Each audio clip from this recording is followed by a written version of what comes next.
The Tom McConnell Show on the Voice of Niagara. News Talk 610 CKTB. 7 minutes after 12 o'clock. Next Thursday is Election Day. One of the candidates running for the riding of St Catharines joins me right now. Saleh Wasarudden is running for the Communist Party of Ontario. Saleh, how are you? Doing good, Tom. Thanks for having me. I'm Saleh Wasarudden, the Communist Party of St Catharines. And the main reason I'm running is to defend and extend the new minimum wage laws and the gains that working people have made with the new labor standards. The PCs are saying that they're going to freeze the minimum wage, which is actually going to take away more money than they're going to try to make up for with no taxes for people making the minimum wage. But the liberal government's already started taking away some of these gains. They've taken away the additional holiday pay that part-time workers get, saying that it's not fair to full-time workers. But that's not true, because it doesn't take anything away from full-time workers. And if you're working the holiday, you should, or if you're working, you should get paid for the holiday. That's the point of having a stat holiday. When you're running not the Communist Party of Ontario, you have a full platform. It's on your website, communistpartyontario.ca.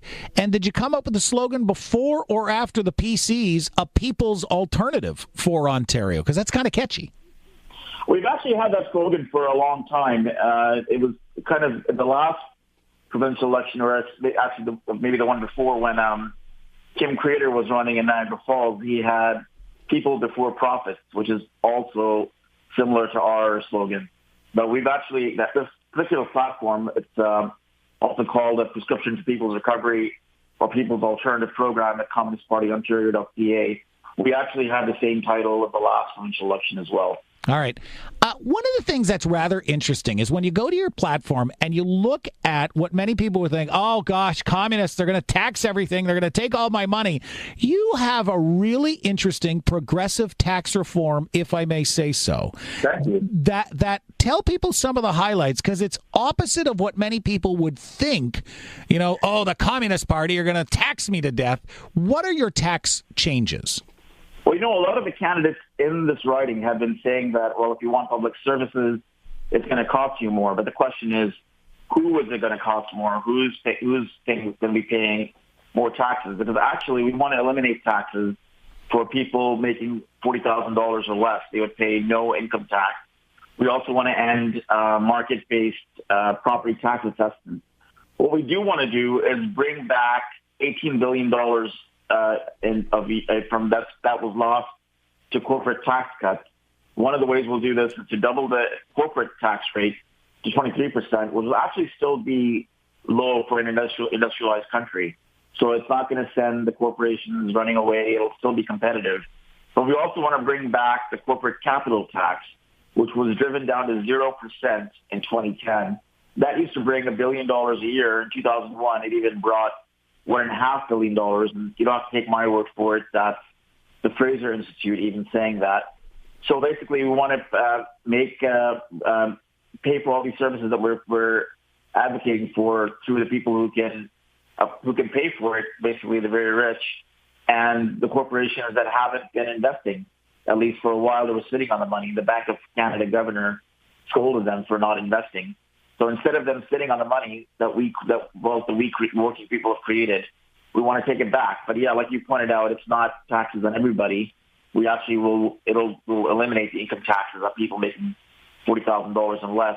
And we're going to bring back corporate taxes that the province used to take in that has just been given away without a show for it. Also, one of the things that really bugs people is this provincial sales tax on almost every good and service you purchase. You would abolish the provincial harmonized sales tax. That's an excellent point. We would abolish the provincial sales tax. It's a regressive tax. Sometimes I don't know why, but I do know why. Many politicians who are really in the interest of working in the interest of rich people are trying to say, well, we'll tax everybody a sales tax on this or a fixed tax on that. But that actually affects poor people more. It takes a bigger chunk out of poor people's incomes than it does richer people's incomes. It's a regressive tax, and that's why we want to get rid of it. And actually, we're finding a lot of small business owners are very receptive and supportive of our platform because they know that it's going to help their customers who are often working people or poor people who won't have to pay the sales tax and who have no tax on income less than $40,000 if they make less than $40,000. Healthcare is the biggest line item in the provincial budget. What is your party's sort of broad planks on healthcare? Well, we want to extend healthcare to cover all aspects of health: vision, dental, mental care, long-term care, pharmacare, and we want to make it single-tier, public for everyone. The NDP, for example, is saying that they'll have everyone covered, but it's either through your work or through OHIP. But if it's through work, then employers can, it's a two-tier system that way. Employers can roll back the dental care they provide, for example, or the pharmacare they provide, well, the dental care they provide. Also, though, we want to bring back all the beds and services and staff, nurses that were cut in the Harris years, and even the Liberals have continued cutting. If you look at the Concerned Ontario Doctors website, I believe it's Care, Not Cuts. They talk about how the Liberal government has cut so much up to 2015 that the money that they've put into the health system since then hasn't made up for all that. So we want to restore all the services that were cut. We have a great hospital in St Catharines, but with the other services being closed down in the other hospitals in Niagara, it puts an extra burden on St Catharines. We want to bring those services back to all those hospitals. And also the hospital here was built as a P3, public-private partnership. That means in the financing and some of the other aspects, money went into private profit instead of the hospital. Peterborough Hospital is built completely public for a lot less, and that extra money could have gone fully into the health services that we need. Let me ask you, people have been angered over the last couple of years about the fluctuating electricity rates, and we have seen our electricity costs skyrocket. Now we've seen privatization of Hydro One, the large transmission network. What would your party do about hydro rates in this province?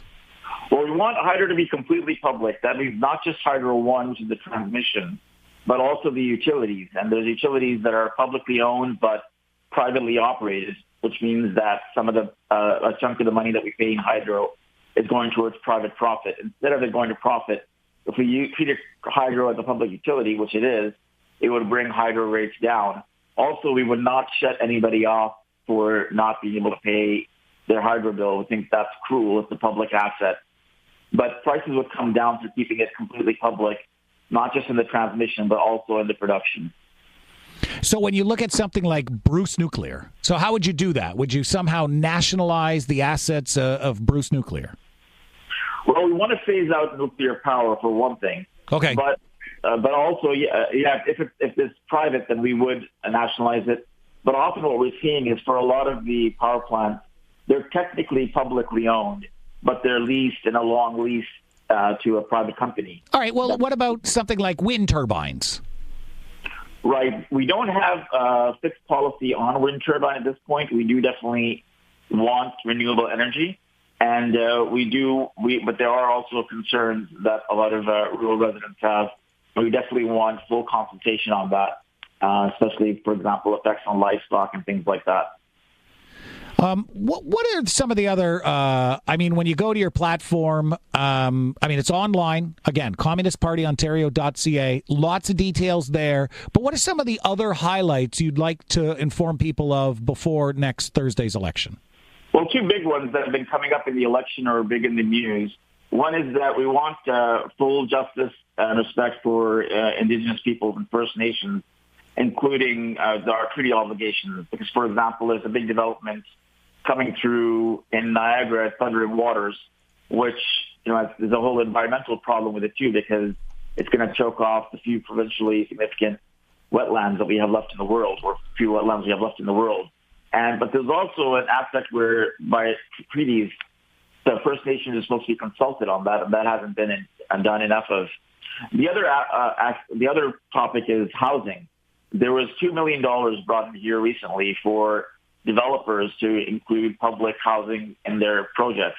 And the incumbent Jim Bradley was on your radio station, CKTB, talk about that.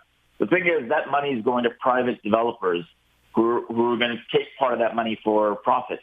Instead, we should have all that money going towards building public social housing. Our plan is for 200,000 units over 4 years. That way, all the money is going towards housing.